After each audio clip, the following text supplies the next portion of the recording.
कहानी है रामपुर गांव की, जहां के मर्द महिलाओं को हमेशा नीचा दिखाने की कोशिश में रहते। अरे अभी तक खाना नहीं आया, क्या मुझे एक और शादी करने की जरूरत है? नहीं जी नहीं, ऐसा मत करना, वरना मैं कहाँ जाऊंगी। खाना लेकर मैं अभी आई जी। गांव की पंचायत में भी फैसले हमेशा औरतों के खिलाफ ही रहते। मैं जो फैसला सुनाता हूँ वो भगवान की आज्ञा होती है। इस लड़के ने अपने मन से शादी करके अच्छा नहीं किया। लड़के को घर भेज दो और इसकी शादी इसकी जाति की किसी लड़के से करवा दो, लेकिन ये लड़की, इसे तो गांव के बाहर निकाल दो। नहीं नहीं जमींदार साहब, ये क्या बोल रहे हैं? ऐसा नहीं हो सकता।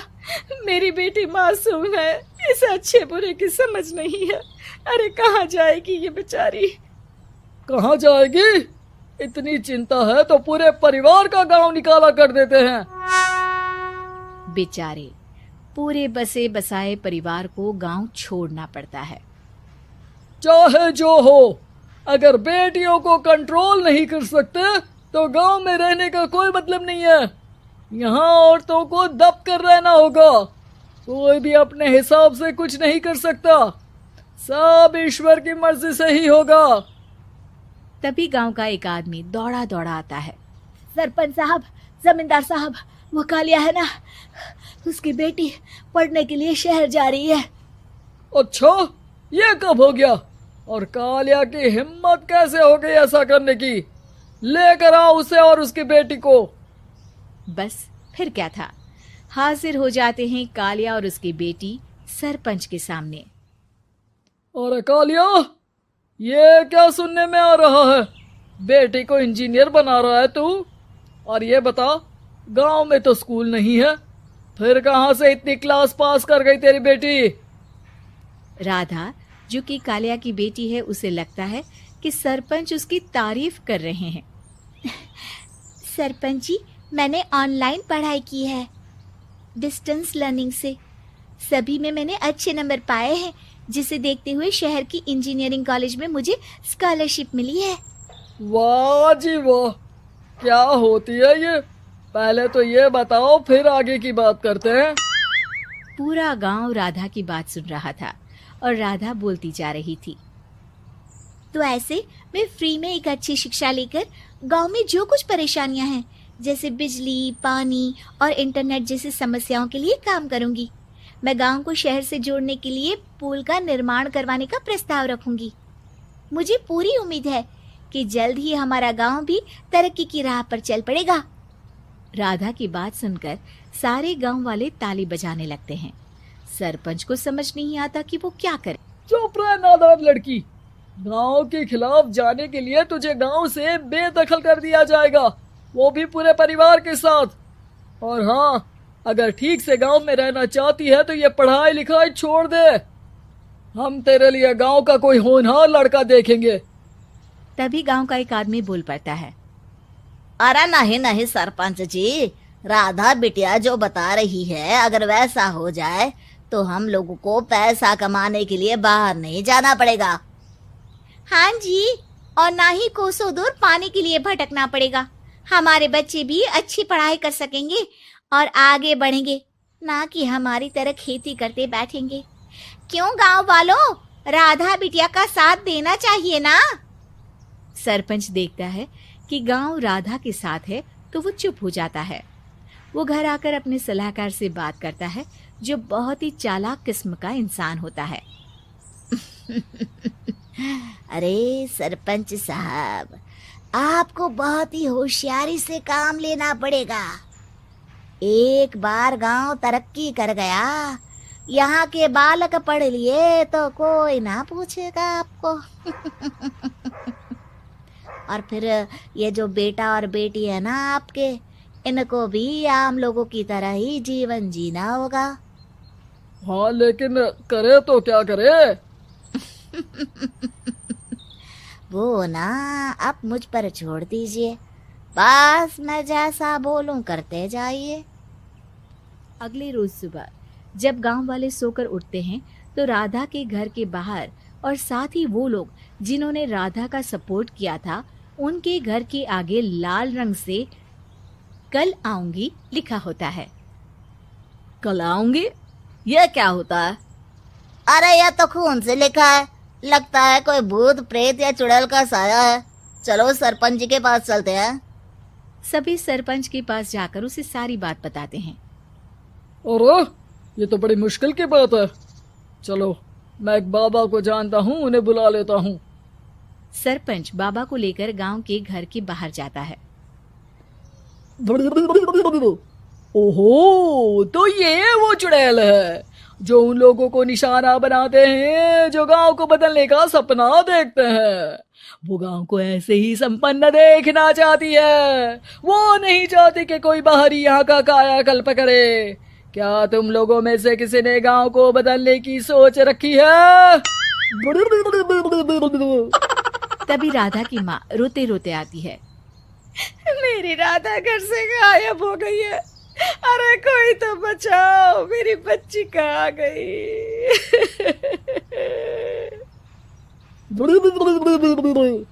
ले गई वो चुड़ैल, तेरी बच्ची को ले गई। अब वो उसे श्रापित करके छोड़ेगी, उस पर चुड़ैल का साया हो जाएगा। तभी बुरी सी हालत में राधा भी वहां आ जाती है। उसके बाल चुड़ैल की तरह फैले होते हैं और कपड़ों में खून लगा होता है। सभी राधा को देखकर डर जाते हैं। माँ, पता नहीं मुझे कौन उठा कर ले गया था। अरे दूर दूर हो जा चुड़ैल, अब हम लोग इस गांव में नहीं रुकेंगे। अरे कैसे बातें कर रहे हैं आप? कल तो आप मेरे भरोसे गांव का हुलिया बदलने, अपने बच्चों को पढ़ाने और तरक्की उन्नति की बात कर रहे थे, तो आज क्या हो गया आपको? ये फिर तुम लोगों को बहकाएगी। ये चुड़ैल गांव में आ चुकी है, ऐसे ही ये तुम्हारे घर के बच्चों को भी ले जाएगी। गांव वाले राधा को गांव से बाहर निकाल देते हैं। उसके माँ बाप रोते रहते हैं, लेकिन गांव वाले नहीं मानते। मैं भी अपनी बहन के साथ गांव के बाहर रहूंगा, लेकिन वो पढ़ाई नहीं छोड़ेगी। वहीं सरपंच के घर पर सलाहकार कहता है। देखा, सांप भी मर गया और लाठी भी नहीं टूटी। लेकिन अगले ही दिन सरपंच के घर के बाहर भी वही शब्द लिखे होते हैं और फिर सरपंच की बीवी कहती है, हमारी बेटी को किसी ने अगवा कर लिया है। तभी राधा का भाई वहां आ जाता है। अरे गांव वालों, मैंने सरपंच जी की बेटी को देखा था। वो चुड़ैल उसे उठाकर ले जा रही थी। अरे क्या मजाक कर रहे हो? नहीं नहीं सरपंच जी, आप नहीं जानते। वो चुड़ैल अब आपकी बेटी में आ जाएगी, जैसे राधा के अंदर आ गई थी। तभी सरपंच की बेटी वैसी ही हालत में वहां आती है जैसे राधा आई थी। पापा, पता नहीं कैसे मैं गायब हो गई थी। चुड़ैल, इसके अंदर भी चुड़ैल का साया है, मारो इसे। अरे नहीं नहीं, इसे भी राधा के पास गांव के बाहर ही भेज दो। अरे चुप रहो, मेरी बेटी कहीं नहीं जाएगी और चुड़ैल वुड़ैल कुछ नहीं होता है। अरे कैसे बात कर रहे हो सरपंच जी? आप तो बोल रहे थे कि आपका फैसला भगवान का ज्ञान होता है, तो अपने पर बात आई तो अब आप ऐसे बोल रहे हैं। अरे ना ना ना, आपको अपनी बेटी को त्यागना ही होगा। अरे बुलाओ बाबा को। राधा का भाई बाबा को ले आता है, जिसे अब गांव वालों के डर के कारण सच बोलना पड़ता है। मैं कोई बाबा नहीं हूँ, मैं तो मोची था। ये सलाहकार महोदय ने मुझे कहा था एक्टिंग करने को। अब वो मुझे पैसे देने वाले हैं। अब मुझे माफ कर दो। गलती हो गई, मुझे माफ कर दो। तभी वहां राधा आ जाती है। देखा सरपंच जी, जब गांव के बच्चे साक्षर होंगे तो आप जैसे लोगों की चालाकी नहीं चलेगी। सृष्टि बचपन से ही दिखने में सुंदर नहीं थी, लेकिन अमीर बाप की बेटी सृष्टि पर उसकी माँ जान छिड़कती। मेरी बेटी कितनी प्यारी है, भगवान सबको सृष्टि जैसी बेटी दे। सृष्टि धीरे धीरे बड़ी होती है। एक दिन सृष्टि की सहेली कहती है, तू दिखने में कितनी अजीब सी है, लेकिन मैं जानती हूँ हम सब में सबसे अच्छी शादी तो तेरी ही होगी। तेरे पापा अमीर जो हैं। और बता नहीं सकते यार, दहेज तो हर कोई देता है, ये क्या ज्यादा ले जाएगी अपने पति के लिए? अरे बड़े शहर में कोठी है इसके पापा की। अरे पापा की है ना, कौन सी इसकी है? इसकी होती तब तो कोई भी लड़का इससे शादी कर लेता। अरे पापा की मतलब पापा की है तो मेरी ही है ना? किसने कहा? अब तेरी तो तब होगी ना जब तेरा भाई ना हो। वैसे भी शादी के बाद सारी प्रॉपर्टी भाई के नाम होती है। सृष्टि समझ जाती है कि उसे किसी भी हालत में माँ बाप की सारी प्रॉपर्टी को अपने नाम करना है, लेकिन कैसे? एक दिन सृष्टि का भाई शीनू कहता है, बहन क्या कर रही है? तुझसे एक बात करनी है। अरे हाँ हाँ करना, मैं तो तेरी बहन हूँ। बहन मेरी लाइफ में ना एक लड़की है, बहुत अच्छी है। मैं सोच रहा हूँ माँ और पापा से बात करूँ शादी के लिए। सृष्टि को समझ में आ जाता है कि भाई की शादी होते ही भाभी उसे एक दिन भी घर में बर्दाश्त नहीं करेगी। क्या बात है भाई, बताना कौन है वो? यार वो बहुत अच्छी लड़की है, पढ़ी लिखी है, मेरे साथ जॉब भी करती है। बस एक प्रॉब्लम है। प्रॉब्लम? क्या प्रॉब्लम है भाई? यार वो शादीशुदा है, लेकिन उसके पति ने उसे सिर्फ इसलिए छोड़ दिया क्योंकि उसके माँ बाप दहेज नहीं दे पाए। सृष्टि ये सुनकर न जाने क्यों खुश हो जाती है। अरे भाई तो क्या हुआ, लड़की तुझे तो पसंद है ना? शीनू को लगता है कि बहन उसे समझ रही है। वो इस बात से अनजान होता है कि उसकी बहन की मंशा पूरा घर हड़पने की है। सृष्टि अपनी माँ से कहती है, मम्मी मुझे तो बहुत चिंता है, पता है शीनू क्या कर रहा है? अरे क्या कर रहा है? वो तो काम पर जाता है और वापस घर आता है। नहीं ना माँ, वो यही तो नहीं कर रहा, बाकी सब कर रहा है। आपको पता है उससे प्यार है, और वो भी एक शादीशुदा लड़की से। ये क्या हो गया? मैं सोसाइटी में क्या मुंह दिखाऊंगी? अरे तेरे पापा तो यही कहेंगे कि मैंने ही उसे बिगाड़ दिया है। माँ देखो, मेरी बात मानो, पापा पर भी विश्वास करने की जरूरत नहीं है। अब आप ही बताओ, पापा इतनी देर घर के बाहर रहते हैं क्यों? बोलो। अरे बेटा वो तो नौकरी करते हैं ना। तू बहुत भोली है माँ। पापा का ऑफिस तो 7 बजे खत्म हो जाता है, लेकिन देखो कितनी देर से आते हैं। अरे नहीं नहीं बेटा, ऐसी कोई बात नहीं है। सृष्टि माँ को एक औरत से बात करते पिता की फोटो दिखाती है। देखो माँ, कैसे हैं पापा? मैं ना कहती थी कि पापा सही नहीं है। मैं तेरे पापा से बात करूंगी, दे फोटो मुझे। ओ माँ, वो तो डिलीट हो गई। लेकिन चल, तूने तो देख लिया ना। पापा से बाद में बात कर लेना, और हाँ, मेरा नाम बिल्कुल मत लेना। हाँ माँ। अब क्या था, सृष्टि के माँ और पिता के बीच झगड़ा होना शुरू हो जाता है। सृष्टि के मन में क्या चल रहा था कोई नहीं जानता था। एक दिन, माँ सृष्टि के लिए एक लड़का देखा है, वो लोग शाम को उसे देखने आने वाले हैं। और हाँ माँ, एक खुशखबरी, मैं और पापा मिलकर एक नया बिजनेस ट्राई कर रहे हैं। शाम को लड़का आता है, सांवले रंग का। सृष्टि को तो बिल्कुल भी पसंद नहीं आता। लड़की की माँ कहती है, लड़की का चेहरा तो कोई खास नहीं, लेकिन अगर मेरे बेटे को आप लोग सेटल कर दें तो मैं उसकी शादी आपकी बेटी से करवा दूं। सृष्टि को लड़का बिल्कुल पसंद नहीं था। उसे भाई पर गुस्सा आ जाता है।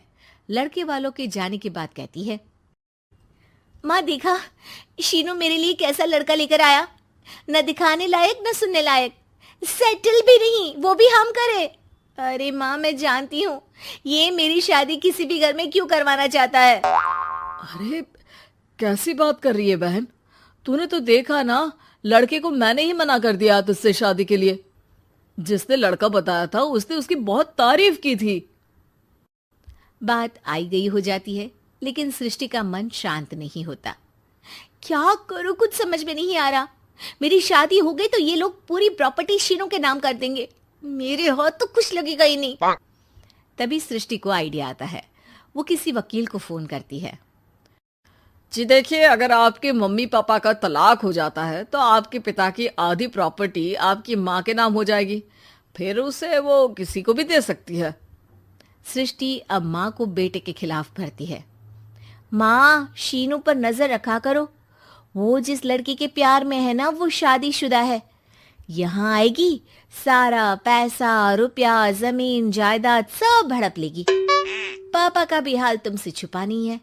ऐसा ना हो कि मैं और आप एक दिन सड़क पर भीख मांगे। हे भगवान, मैं तो जीते जी मर जाऊंगी अगर ऐसा हो गया तो। ऐसा हो गया नहीं माँ, ऐसा ही होगा। अभी समय है, आगे का सोच लो।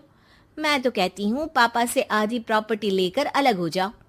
पापा की आधी प्रॉपर्टी भी हम लोगों को अगर मिल जाती है ना, तो अगले 7 जन्म सफल समझो।